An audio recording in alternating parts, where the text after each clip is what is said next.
بسم الله الرحمن الرحيم الحمد لله رب العالمين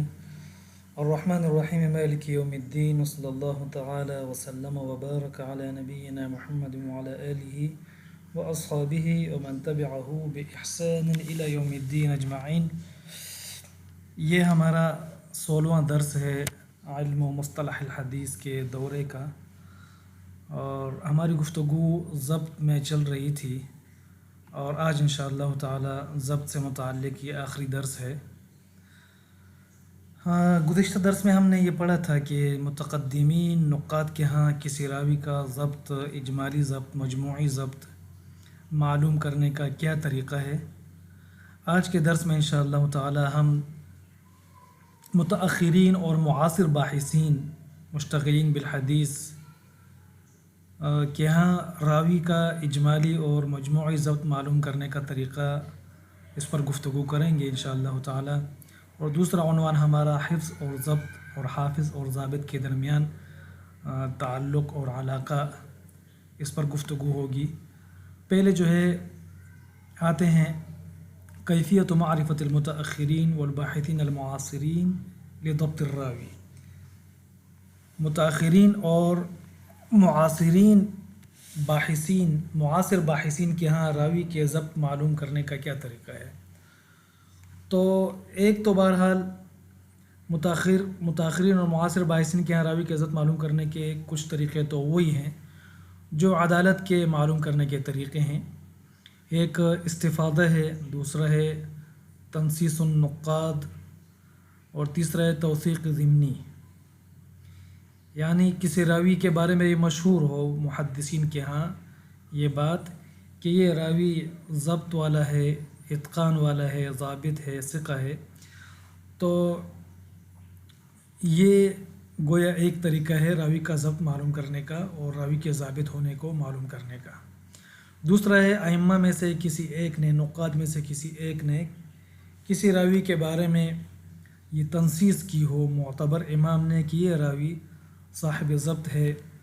اور صاحب اتقان ہے۔ اور یا یہ ہے کہ توثیق ضمنی۔ توثیق ضمنی یعنی ایک حدیث ہے جس کا ایک ہی طریق ہے، اس کے سب راوی مقبول الروایہ ہیں، ایک راوی کے بارے میں پتہ نہیں ہے کہ یہ راوی ثقہ ہے یا نہیں ہے، ضابط ہے یا نہیں ہے، اور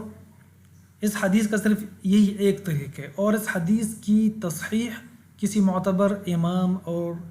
ناقد نے کی ہے،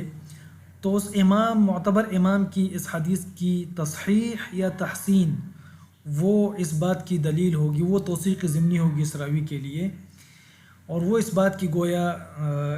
اس بات کا ایک قرینہ ہوگا کہ اس راوی نے، اس ناقد نے جب اس حدیث کی تصحیح کی ہے یا تحسین کی ہے تو ظاہر بات ہے صحت حدیث یا حسن حدیث کے لیے ضروری ہے کہ اس میں وہ راوی صاحب عدالت ہونے کے ساتھ ساتھ صاحب ضبط بھی ہو، ٹھیک ہے۔ تو گویا اس حدیث کی تصحیح ضمناً اس راوی کی توثیق بھی ہے کہ یہ اس ناقد نے گویا ضمناً اس راوی کو ثقہ قرار دیا ہے یا کم از کم بہرحال ضابط قرار دیا ہے، خواہ صدوق کے زمرے میں وہ آتا ہو یا ثقہ کے زمرے میں آتا ہو۔ تو یہ توثیق ضمنی، یہ تین طریقے تو وہی ہیں جو کسی راوی کی عدالت معلوم کرنے کے لیے ہوتے ہیں۔ وجہ اس کی یہ ہے کہ جب نقاد ظاہر بات ہے کسی راوی پر جب یہ حکم لگاتے ہیں کہ یہ راوی مثلاً ثقہ ہے، حجت ہے یا نہیں ہے، تو یہ حکم، تو ان کا یہ حکم کسی راوی کے بارے میں یہ کہنا کہ یہ راوی ثقہ ہے، یا محدثین کے ہاں یہ مشہور ہونا کہ یہ راوی ثقہ ہے، یا یہ کہ اس کی کسی حدیث کی تصحیح کر دینا، تو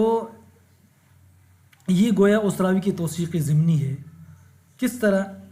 وجہ یہ ہے کہ جب اس نے اس حدیث کی تصحیح کر لی تو گویا اس نے اس کو ثقہ کہہ دیا، ٹھیک ہے۔ تو ائمہ کا کسی راوی کو ثقہ کہہ دینا یا حجت کہہ دینا، ٹھیک ہے، خواہ ضمناً ہو یا تنصیصاً ہو، یا ائمہ کے درمیان وہ معروف ہو اس طرح کہ یہ راوی حجت ہے یا ثقہ ہے، تو یہ حکم کہ یہ راوی حجت ہے یا یہ راوی جو ہے ثقہ ہے، تو یہ حکم جو ہے شامل ہوتا ہے عدالت اور ضبط دونوں کو۔ ائمہ جب کسی راوی پر یہ حکم لگاتے ہیں کہ یہ راوی حجت ہے یا یہ ثقہ ہے یا یہ صدوق ہے، تو ان کا یہ حکم اس راوی کی عدالت اور ضبط دونوں کو سامنے رکھ کر ہی لگایا جاتا ہے، اور ان کا یہ حکم ان دونوں جہتوں کو، ان عدالت اور ضبط دونوں کو شامل ہوتا ہے۔ تو اس لیے ہم نے یہ کہا کہ جب راوی کے بارے میں یہ مشہور ہو کہ یہ راوی ثقہ ہے، یا کسی امام نے اس کے ثقہ ہونے پر تنصیص کر دی ہے یا حجت ہونے پر، یا یہ کہ اس کی ایک حدیث ہے اور وہ حدیث صرف اسی ایک ہی طریق سے مروی ہے، اس کا کوئی اور طریق نہیں ہے، اور اس حدیث کی کسی امام نے تصحیح کر لی، تو یہ گویا توثیق ضمنی ہو گئی اس راوی کی، گویا اس نے ضمناً اس راوی کو ثقہ کہہ دیا۔ تو اس راوی کو ثقہ یا حجت کہہ دینا، یہ جس طرح کی اس راوی کی عدالت کو شامل ہوتا ہے، اسی طرح اس راوی کے ضبط کو بھی شامل ہوتا ہے۔ تو اس لیے ان تین طریقوں سے جس طرح راوی کی عدالت معلوم ہوتی ہے، اسی طرح انہی تینوں طریقوں سے راوی کا ضابط ہونا بھی معلوم ہوتا ہے۔ تو یہ تفصیل میں نے اس لیے ذکر کر دی کہ کسی راوی کو حجت کہنا، خواہ ضمناً ہو یا تنصیصاً ہو، یا یہ کہ وہ مشہور ہو محدثین کے درمیان حجت ہونے یا ثقہ ہونے سے، تو یہ حجت ہونا یا ثقہ ہونا یہ راوی کے ضبط کو بھی شامل ہوتا ہے جس طرح اس کی عدالت کو شامل ہوتا ہے۔ ایک تو وہی یہ بات، یہ تین طریقے تو وہی ہیں جو کسی راوی کی عدالت معلوم کرنے کے ہوتے ہیں۔ ان تین طریقوں سے بھی راوی کا ضبط معلوم کیا جا سکتا ہے۔ ایک طریقہ تو وہ ہے جو صبر اور اعتبار والا ہے، جو متقدمین کے ہاں ہے، جس کو متقدمین اختیار کرتے ہیں۔ تو آپ صبر والا طریقہ متاخرین استعمال کر سکتے ہیں یا نہیں استعمال کر سکتے، ٹھیک ہے نا۔ تو استقلالاً اس طریقے کو اختیار کرنا، مستقل طور پر اس کو اختیار کرنا اور اس پر اعتماد کرنا، یہ متاخرین کے لیے ممکن نہیں ہے۔ اس کی وجہ انشاءاللہ آگے آ بھی جائے گی ضمناً۔ جب تک کسی متقدم امام کا کسی راوی کے بارے میں حکم معلوم نہ ہو، ٹھیک ہے، تب تک جو ہے آپ صبر والا طریقہ اختیار نہیں کر سکتے راوی کی احادیث معلوم کرنے کا، اور راوی پر اجمالی یا مجموعی حکم لگانے کا ضبط کے اعتبار سے۔ اور اس کی وجہ یہ ہے کہ راوی کی تمام احادیث متاخرین کو اور پھر باحثین کو تو بالکل ہی ان کے بارے میں تو یہ گمان کرنا ہی بالکل اس بارے میں سوچنا ہی جو ہے نا یہ مطلب محل نظر ہے۔ ظاہر بات ہے متقدمین جب کسی راوی کے بارے میں راوی پر اجمالی ضبط یا مجموعی ضبط کا حکم لگاتے ہیں تو ہم پہلے ذکر کرائیں ان کے ہاں طریقہ کیا ہے، ان کے ہاں طریقہ صبر اور اعتبار کا ہے۔ وہ اس راوی کی تمام مرویات کو جمع کرتے ہیں۔ اب یہ تمام مرویات یہ متقدمین کو تو معلوم تھی، وہ تو حفاظ تھے اور نقاد تھے، ٹھیک ہے نا۔ اور ایسی کوئی حدیث یعنی بمشکل ہی ایسا ہوتا ہے کہ کسی ناقد کو کسی راوی کی کوئی حدیث معلوم نہ ہو، اگرچہ ہوتا ہے ایسا، لیکن یہ ہے کہ مجموعی طور پر تمام نقاد سے کسی راوی کی کوئی حدیث فوت ہو جائے اور ان کو معلوم نہ ہو، یہ غلط ہے، یہ ممکن نہیں ہے۔ تو اس لیے کسی راوی کی تمام احادیث کا علم یہ متقدمین کو تو ہو سکتا ہے لیکن متاخرین کو نہیں ہو سکتا۔ اس لیے متاخرین کو یہ طریقہ صبر والا طریقہ اختیار کرنا یہ بہرحال ان کے لیے ممکن نہیں ہے۔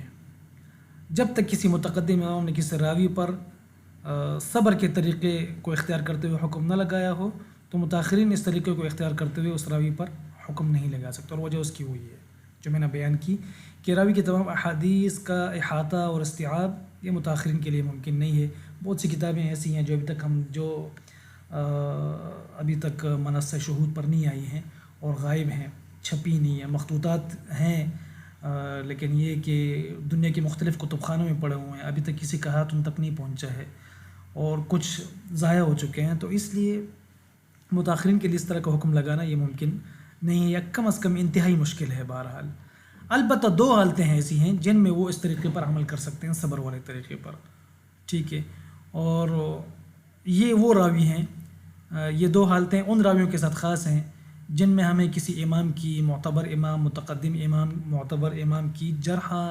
اور تعدیل نہیں ملی، نہ جرح ملی نہ تعدیل ملی ہے، ٹھیک ہے۔ مثلا ان کو ہم دو کیٹیگریوں میں تقسیم کر سکتے ہیں، مجہول اور شبہ مجہول۔ مجہول اور شبہ مجہول یہ وہ راوی ہیں جن میں ہمیں نہ کسی امام کی جرح معلوم ہوتی ہے اور نہ ہی تعدیل معلوم ہوتی ہے۔ اب اگر تو یہ دو حالتیں ایسی ہیں کہ ان میں ہم جو ہے نا اس طرح کے راویوں پر صبر کا طریقہ اختیار کرتے ہوئے حکم لگا سکتے ہیں اجمالی اور مجموعی طور پر۔ پہلی حالت کیا ہے؟ پہلی حالت یہ ہے کہ ہمیں اس مجہول راوی کی کوئی ایسی حدیث مل جائے جو ظاہر النکارہ واضح البطلان ہو، تو اس نکارت کو دیکھیں گے، اس کی مقدار کو دیکھیں گے اور اس کی کیفیت کو دیکھیں گے کہ نکارت فاحش ہے یا غیر فاحش ہے، اس کے حساب سے اس راوی پر ہم جو بھی حکم لگائیں گے، جو مناسب حکم ہوگا وہ لگائیں گے۔ مثلاً کہ یہ راوی خفیف الضبط ہے، اس کا ضعف یعنی اس کا ضعف خفیف ہے یا شدید ہے، یا یہ کہ متن میں ایسی نکارت ہو جو مطلب جس سے معلوم ہوتا ہو کہ یہ اس نے اپنی طرف سے یہ حدیث گڑھی ہوگی، تو اتہام بالکذب کا یا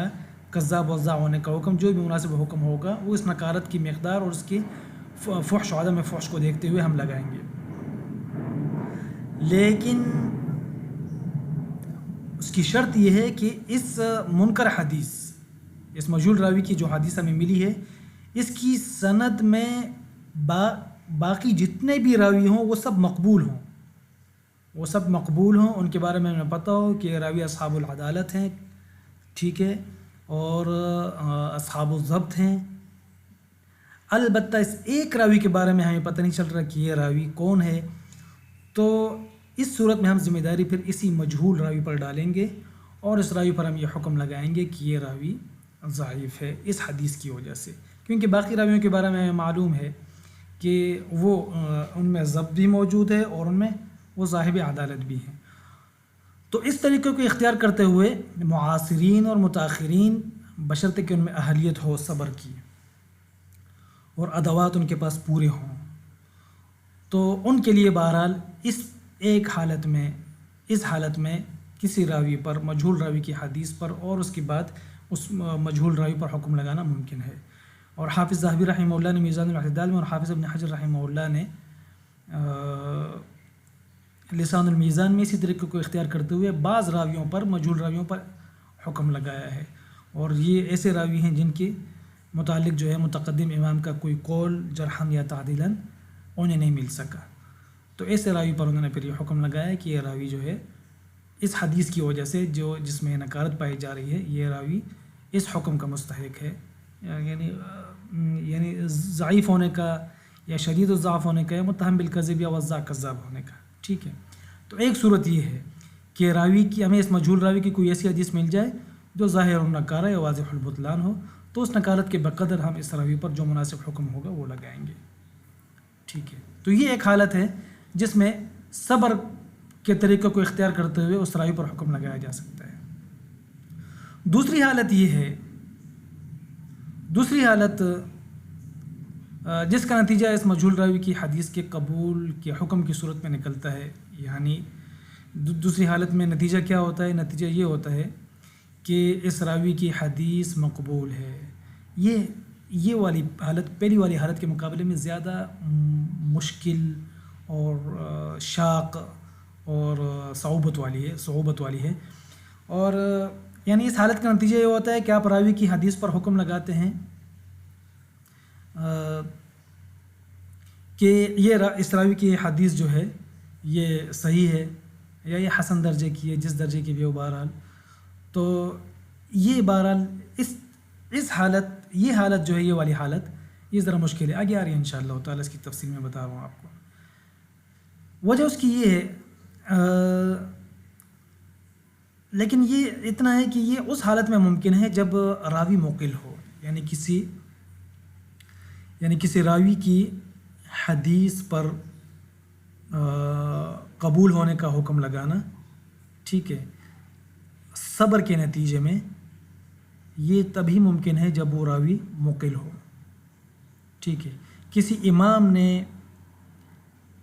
اس راوی کے قلیل الحدیث ہونے پر تنصیص کی ہو، یا یہ کہ اس کی قلت حدیث کا کوئی شاہد موجود ہو، بلکہ کبھی کبھی تو ائمہ جو ہے خود اس راوی کے احادیث کی تعداد بھی بتا دیتے ہیں کہ اس کی 3 احادیث ہیں، یا اس کی 2 حدیثیں ہیں، یا 1 حدیث ہے، یا 4 حدیثیں ہیں، تو ایسی صورت میں اس راوی کی احادیث تلاش کر کے اس پر حکم لگایا جا سکتا ہے، لیکن شرط وہ یہ کہ وہ باحث جو ہے، یا وہ متأخر امام یا معاصر باحث، اس میں اہلیت ہو صبر کی، وہ فہم دقیق کا مالک ہو، طویل ممارست کا حامل ہو، اور کسی مشاق ماہر شیخ کی نگرانی میں اس نے طویل عرصے تک مشق کی ہو، احادیث کا دراسہ کیا ہو اور احادیث میں علل تلاش کی ہوں، اور ائمہ اور متقدمین نقاد کی تطبیقات کے ساتھ اس نے لیل و نہار گزارے ہوں، تو اسی شخص کے لیے بہرحال یہ ممکن ہے۔ چنانچہ ایسا شخص، ایسا باحث، اگر وہ دیکھتا ہے ایک راوی ہے، وہ قلیل الحدیث ہے، اس کی 2-3 حدیثیں ہیں، ائمہ نے اس کے بارے میں کہا ہے یا نہیں کہا، لیکن اتنا کہا ہے کہ یہ قلیل الحدیث ہے، اور اس کی 3-4 حدیثیں اس کو مل جاتی ہیں، ٹھیک ہے۔ اب اگر اسے ان حدیث میں قبول کی علامات ملتی ہیں تو ان پر قبول کو حکم لگا سکتا ہے۔ مثلاً اس کے ساتھ جب اسے قرائن بھی ملے ہیں ایسے جس سے اس راوی کی حدیث کو قبول کرنے کا یعنی علم حاصل ہو سکتا ہے، یعنی ان قرائن کی مدد سے۔ مثلاً راوی طبقہ تابعین میں سے ہے، تو طبقہ تابعین میں ضبط کا اتنی مشکل نہیں ہوتی ہے جتنی عدالت، تو ظاہر بات ہے اس زمانے میں عدالت غالب ہوتی ہے، ٹھیک ہے۔ اور پھر جب اس سے روایت کرنے والا راوی ہو بھی ثقہ، تو اس سے اس بات کی تائید ہوتی ہے کہ راوی کم از کم بہرحال صاحب عدالت ضرور ہے۔ تو دیکھیں، ایک تو وہ زمانہ خیر والا زمانہ ہے، عدالت والا زمانہ ہے، صدق والا زمانہ ہے، ٹھیک ہے۔ تو ایک تو خیر القرون میں سے ہونا، اس راوی کا ان تابعین کے طبقے میں سے ہونا، یہ اس کی عدالت کی ایک مستقل گویا ضمانت اور گارنٹی ہے کسی حد تک۔ اور پھر ایک ثقہ راوی یا 2 ثقہ راویوں کو اس سے روایت کرنا، اس سے اس کی عدالت مزید پختہ ہو جاتی ہے۔ اب باقی رہ جائے گا صرف ضبط کا، تو ضبط کا مسئلہ بھی اتنا مشکل نہیں ہوتا اس طبقے میں۔ وجہ اس کی یہ ہے کہ اسانید یعنی بہت مختصر ہوتی ہیں۔ تابعی ہے تو رسول اللہ صلی اللہ علیہ وسلم ان کے درمیان یا تو کیا ہوگا، صحابی ہوگا، یا ایک صحابی ایک تابعی ہوگا، ٹھیک ہے۔ تو اس لیے زیادہ بھی ہو سکتے ہیں، لیکن بہرحال وہ یعنی اس کا احتمال کم ہی ہوتا ہے عموماً۔ تو اس لیے سند کا یاد کرنا یہ تو مشکل ہے ہی نہیں، جبکہ اس کے احادیث بھی کم ہیں، ٹھیک ہے۔ اور متن تو عموماً جو ہے آسانی سے یاد ہو جاتا ہے۔ آپ کو پتہ ہے اکثر غلطیاں، اکثر اخطاء جو ہے وہ راویوں کی اسانید میں ہوتی ہیں، متن میں بہت کم غلطیاں ہوتی ہیں، اس لیے متن کی علل بھی کم ہی ہوتی ہیں سند کی علل کے مقابلے میں۔ علل اسانید میں زیادہ ہوتی ہیں، اس کی وجہ یہ، اور وہ بھی غلطیاں بھی متأخر راویوں سے ہوتی ہیں، بعد والے راویوں سے، جو اتباع تابعین اور اس کے نیچے والے طبقے سے عموماً سند میں غلطیاں ہوتی ہیں۔ وجہ اس کی یہ ہے کہ اسانید میں طول پیدا ہو گیا بعد والے زمانوں میں، اور اسانید بکثرت بھی ہو گئی، بہت زیادہ ہو گئی، تو اس لیے ان کو ضبط کرنا پھر مشکل ہو جاتا ہے بعض راویوں کے لیے۔ تو اس لیے غلطیاں، علل، اخطاء وہ اسانید میں زیادہ ہوتی ہیں متن کے مقابلے میں۔ تو خیر، تو اس لیے راوی کا تابعین کے طبقے میں سے ہونا، ٹھیک ہے، یہ بھی ایک قرینہ ہے اس بات کا کہ اس کی یہ حدیث مقبول ہے، بشرطے کہ وہ متن نکارت سے سالم ہو۔ کیا مطلب نکارت سے؟ یعنی اس متن میں قرآن کریم کی مخالفت نہ ہو، احادیث صحیحہ کی مخالفت نہ ہو، اور عقل سلیم کی مخالفت نہ ہو، قیاس وغیرہ کی مخالفت نہ ہو، ٹھیک ہے۔ تو یہ سب قرائن جب، اچھا، یہ متن ایسا ہونا چاہیے، اور اس کے ساتھ ساتھ اب باقی قرائن دیکھیں گے کہ اس راوی نے اس حدیث کو ضبط کیا یا نہیں کیا، تو دیکھیں گے کہ راوی تابعین کے طبقے میں سے ہے، اس سے روایت کرنے والے راویوں کی تعداد بھی مثلاً کئی 4-5 راوی ہیں مثلاً، یا یہ ہے کہ اس متن کی شہادت مل جاتی ہے، ٹھیک ہے، قرآن کریم سے یا دیگر احادیث صحیحہ وغیرہ سے، یا صحابہ کے عمل سے، یا تابعین کی فتویٰ وغیرہ سے، اس سے بھی اگر ان کی اس متن کی تائید ہو جاتی ہے۔ اور یا یہ ہے کہ متقدمین نے اس کی حدیث کو قبول کیا ہے، مثلاً کس طرح قبول کیا ہے کہ یہ حدیث امہات کتب السنہ میں موجود ہے، ٹھیک ہے۔ تو یہ سب قرائن ہیں اس بات کی کہ یہ حدیث مقبول ہے، ٹھیک ہے۔ لیکن شرط یہ کہ کسی نے اس حدیث کی تصحیح نہ کی ہو، کیونکہ تصحیح یہ توثیق کی ضمنی شمار ہوتی ہے، تو اس کے ہوتے ہوئے راوی کی اس طرح کے صبر کی ضرورت نہیں ہوتی عموماً۔ تو جب اس کی حدیث اس طرح اس کی 4-5 حدیثیں ہیں، 2-3 حدیثیں ہیں، اور آپ کو ان قرائن سے معلوم ہوا کہ اس کی تمام احادیث مقبول ہیں، تو اس سے اس راوی پر آپ مناسب حکم لگا سکتے ہیں کہ یہ راوی مقبول ہے۔ اور ان 5 حدیث یا 4 حدیث کے نتیجے میں جس مناسب حکم تک آپ پہنچتے ہیں باحث یا متاخر، تو وہ اس کے مناسب حکم اس پر لگا سکتا ہے، مثلاً لا بأس به، صدوق، محل الصدق، یا اسی طرح جو ہے ثقہ، جو بھی ہے بہرحال۔ یہ تو ہو گیا جب راوی قلیل الحدیث ہو۔ تو قلیل الحدیث ہونے کی صورت میں جب کہ اس کی احادیث بھی 3-4 آپ کو معلوم ہوں، اور تو اس صورت میں جو ہے اس راوی پر حکم آپ لگا سکتے ہیں، ٹھیک ہے۔ لیکن اگر راوی کثیر الحدیث ہے، مثلا ائمہ نے اس کے بارے میں کہا، اول تو راوی کثیر الحدیث ہو اور اس پر ائمہ نے حکم نہ لگایا ہو، ایسا تقریباً جو ہے نا، یعنی اگر ناممکن نہ کہوں تو تقریباً مشکل ضرور ہے، انتہائی مشکل ہے۔ ایسا ہو ہی نہیں سکتا ہے کہ راوی مکثر ہو، اس کی وہ کثیر الحدیث ہو اور اس پر متقدمین ائمہ میں سے کسی نے حکم نہ لگایا ہو۔ ایسی حالت بہرحال میرے مطالعے میں اور میرے سامنے نہیں آئی ایسی، بہرحال ٹھیک ہے۔ تو اگر فرض بھی کر لیں ہم، ٹھیک ہے، فرض بھی کر لیں کہ کوئی اس طرح کا مکثر راوی ہے اور اس میں جرح و تعدیل نہیں پائے گی کسی متقدم امام کی، تو ظاہر بات ہے اس کی کثرت حدیث و انتشار حدیث کے ہوتے ہوئے اس پر قبول یا عدم قبول کو حکم لگانا ممکن نہیں ہے، ٹھیک ہے۔ وجہ یہ ہے کہ قوی احتمال ہے کہ اس صبر و اعتبار میں متاخرین سے یا معاصر باحثین سے کچھ ایسی حدیثیں رہ جائیں جو اس کی تمام احادیث کے سقوط کے لیے کافی ہوں، ٹھیک ہے۔ آپ کے سامنے جو پیش نظر جو احادیث ہیں، ٹھیک ہے، وہ ان کو دیکھا آپ نے تو عموماً آپ کو مطلب یہ معلوم ہوا کہ اس کی احادیث بہرحال ثقات کی احادیث کے موافق ہیں، اور کچھ اغلاط مخالفات بھی ہوں گی، لیکن یہ چیزیں بھی، یعنی یہ بات بھی کافی نہیں ہے اس راوی پر اجمالی حکم لگانے کے کہ آپ اس پر حکم لگائیں کہ یہ راوی مقبول الحدیث ہے، یعنی ثقہ ہے یا صدوق ہے وغیرہ وغیرہ۔ وجہ کیا ہے اس کی؟ وجہ یہ ہے کہ متاخرین کو اس کی تمام احادیث نہیں معلوم، ٹھیک ہے۔ تو ہو سکتا ہے جو احادیث متاخرین سے رہ گئی ہیں ان احادیث میں کچھ احادیثیں ایسی ہوں جن میں ایسی شدید نکارت پائی جاتی ہو کہ اس کی وجہ سے اس کی تمام احادیث ساقط ہو جائیں، ٹھیک ہے نا۔ میں نے آپ کو امام دارقطنی رحمہ اللہ کے حوالے سے ان کا قول پیش کیا ہے کہ وہ فرماتے ہیں کہ کبھی کبھی ایک حدیث بھی راوی کے 1000 احادیث کو ساقط کرنے کے لیے کافی ہوتے ہیں، ٹھیک ہے نا۔ یعنی اس ایک حدیث میں اتنی شدید نکارت ہوتی ہے کہ اس کی وجہ سے اس کی تمام احادیث ساقط ہو سکتی ہیں۔ تو اول تو ہمیں یہ معلوم نہیں ہے کہ اس راوی کی یہی احادیث ہیں یا اس کے علاوہ کچھ اور بھی ہیں، ٹھیک ہے۔ تو ہو سکتا ہے اس کے علاوہ اگر کچھ اور ایسی احادیث ہوں اور ان میں ایسی شدید نکارت پائی جاتی ہو جس کی وجہ سے ہم اس کی تمام احادیث کو ساقط کر دیں، تو کبھی کسی راوی کی ایک منکر حدیث بھی اس کی ہزاروں حدیث کے سقوط کے لیے کافی ہوتی ہے، ٹھیک ہے۔ تو اس لیے بہرحال مکثر راویوں کے بارے میں اگر ان میں جرح و تعدیل نہیں پائی جاتی، ان پر اجمالی حکم لگانا ان کی احادیث کا صبر و اعتبار کرتے ہوئے یہ بہرحال متاخرین اور معاصرین کے لیے انتہائی مشکل ہے، ٹھیک ہے۔ اور وجہ اس کی یہی ہے کہ اس کی کچھ احادیث یعنی ظن کے درجے میں بہرحال یہ گمان ضرور ہے،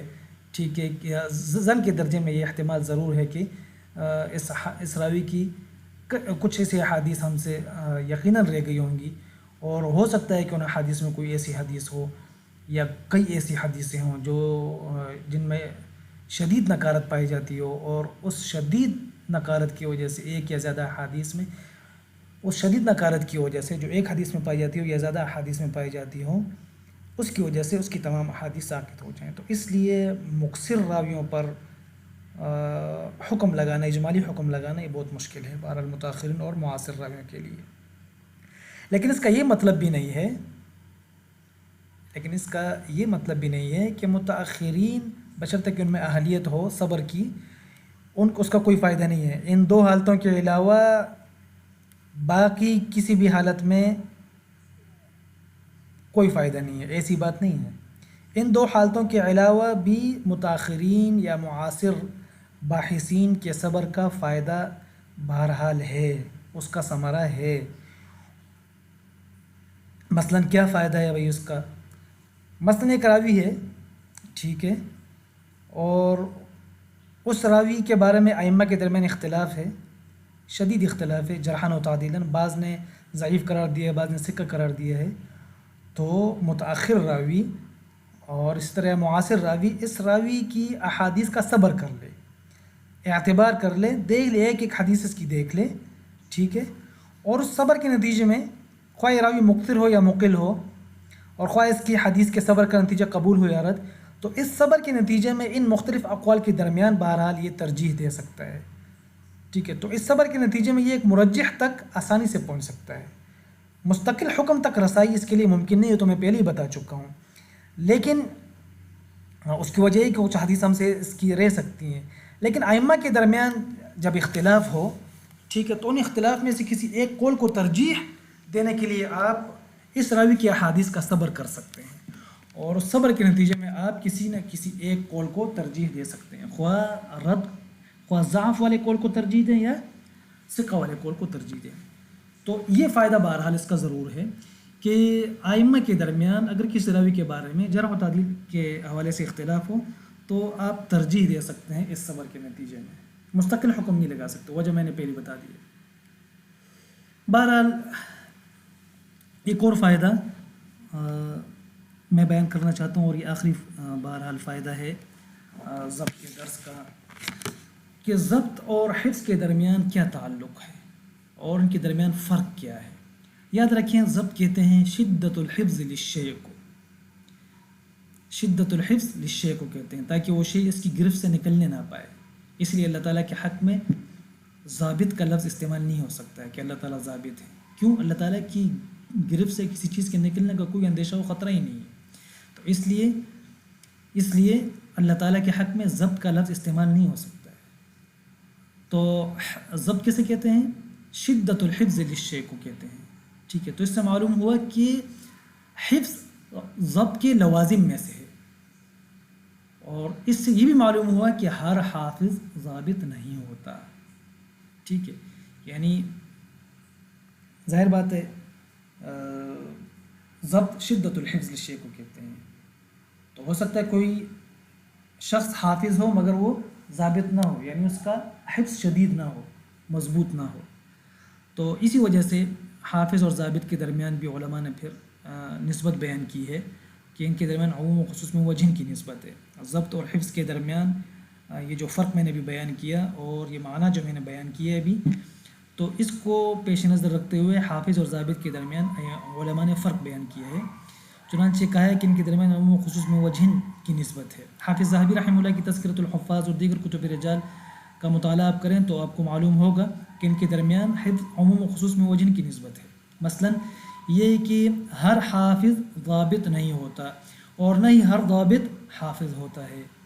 گویا ان کے درمیان تین مادے ہیں، ٹھیک ہے، ان دونوں میں یعنی آپ کو پتہ ہے عموم و خصوص میں وجہ کے تحقق کے لیے تین مادوں کا ہونا ضروری ہے،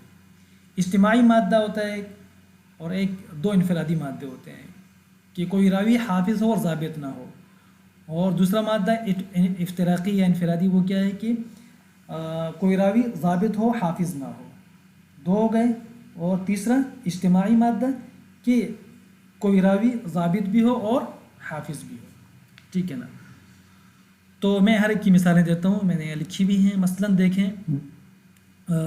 حافظ کے معنی کیا ہے؟ حافظ کے معنی واسع الروایہ، کثیر المحفوظ، یعنی جس کی روایات بکثرت ہوتی ہیں، جس کو بکثرت احادیث اس کے پاس موجود ہوتی ہیں اور اس کی محفوظات بکثرت ہوتی ہیں، ٹھیک ہے نا، یہ ہے حافظ۔ اسی وجہ سے حافظ کا لفظ یہ توثیق کے الفاظ میں شمار نہیں ہوتا۔ اچھا، یہ بہت سارے لوگوں کو یہ غلط فہمی ہے، اور میں نے اس کا مستقل جو ہے دراسہ کیا ہے اس لفظ کا، تو میں نے دیکھا ہے کہ اس حافظ کا اطلاق ضعفاء پر بھی ہوا ہے اور ثقات راویوں پر بھی ہوا ہے۔ حافظ کے معنی صرف اور صرف یہ ہیں کہ حافظ کے معنی ہے کثیر الروایہ، واسع الروایہ، بس۔ اور اس کی دلیل میں آپ کو بتاتا ہوں۔ مثلا دیکھیں، حجاج ابن ارطاط یہ واسع الروایہ حافظ ہے، ٹھیک ہے۔ امام ذہبی رحمہ اللہ تذکرۃ الحفاظ میں ان کے بارے میں کہتے ہیں کان من اوعیۃ الحفظ، کان من اوعیۃ العلم لکنہ لیس بالمتقن لحدیثہ۔ دیکھیں، کان من اوعیۃ العلم، اس کا مطلب کیا ہے؟ یعنی حافظ ہے مگر لیس بالمتقن لحدیثہ، ٹھیک ہے۔ اسی طرح محمد بن اسحاق رحمہ اللہ کے بارے میں آیا ہے کان احد اوعیت العلم ولیس بذاک المتقن. ابو معشر سندھی رحمہ اللہ کے بارے میں کان احد اوعیت العلم علی نقص فی حفظہ. اوعیت العلم کا مطلب یہ ہے کہ یہ واسع الروایہ ہے. اسی طرح غالباً امام شعبہ رحمہ اللہ نے حجاج بن ارطاد کے بارے میں کہا کہ یہ حافظ تھے، یعنی مطلب کثیر الروایہ تھے، واسع الروایہ تھے. تو دیکھیں ان سب میں یہ حفاظ تو ہیں، یعنی کثیر الروایہ تو ہیں، واسع الروایہ تو ہیں، لیکن ضابط متقن نہیں ہیں. ٹھیک ہے، میں نے تذکرۃ الحفاظ کے حوالے سے ان تینوں کے بارے میں بتایا کہ البتہ قرینے کو دیکھتے ہوئے کبھی حافظ کا لفظ جو ہے وہ تعدیل یا توثیق کے لیے بہرحال استعمال ہو سکتا ہے، لیکن یہ سب بہت کم ہوتا ہے بہرحال. تو قرینے کو دیکھ کر ہی فیصلہ کریں گے، ورنہ عموماً جب ائمہ کسی راوی کے بارے میں کہتے ہیں کہ حافظ تو اس سے مراد ان کی جو یہی ہوتی ہے کہ واسع الروایہ اور کثیر الروایہ. اسی طرح کبھی کوئی راوی ضابط تو ہوتا ہے. دیکھیں ایک افتراقی مادہ میں نے بیان کر دیا کہ حافظ تو ہو مگر ضابط نہ ہو. اب یہ تینوں راوی حافظ تو ہیں مگر ضابط نہیں ہیں. دوسرا افتراقی مادہ کہ ضابط تو ہو مگر حافظ نہ ہو. جیسے مثال کے طور پر ابراہیم بن ابی حرہ، امام احمد بن حنبل رحمہ اللہ کے بارے میں فرماتے ہیں ثقۃ قلیل الحدیث. ثقہ ہیں یعنی ضابط تو ہیں مگر قلیل الحدیث یعنی حافظ نہیں ہیں. قلیل الحدیث ہیں یعنی حافظ نہیں ہیں. اور کبھی کوئی راوی اجتماعی مادہ کیا ہے کہ حافظ بھی ہو اور ضابط بھی ہو. جیسے امام ظہری ہو گئے، امام اعمش ہو گئے، امام مالک ہو گئے، امام شعبہ ہو گئے، امام قتادہ ہو گئے، ابو اسحاق سبیعی ہو گئے، عبداللہ بن دینار ہو گئے، عمرو بن دینار ہو گئے، سفیان بن عیینہ، سفیان ثوری. سب حضرات یہ سب حفاظ بھی ہیں اور ضباط متقنین بھی ہیں. ٹھیک ہے، تو یاد رکھیں کہ حافظ جو ہے یہ تعدیل یا توثیق کے کلمات میں سے نہیں ہے، یہ بات یاد رکھیں بارہ. ٹھیک ہے، اور اگر ہاں البتہ اس کے استثناء میں کر لیتا ہوں کہ کبھی قرینے کی موجودگی میں اگر کوئی قرینہ حافظ کے توثیق پر دلالت کرے تو وہ علیحدہ بات ہے، لیکن عام طور پر بہرحال حافظ کا لفظ یہ توثیق کے الفاظ میں شمار نہیں ہوتا ہے. سبحانک اللہم و بحمدک اشہد ان لا الہ الا انت نستغفرک و نتوب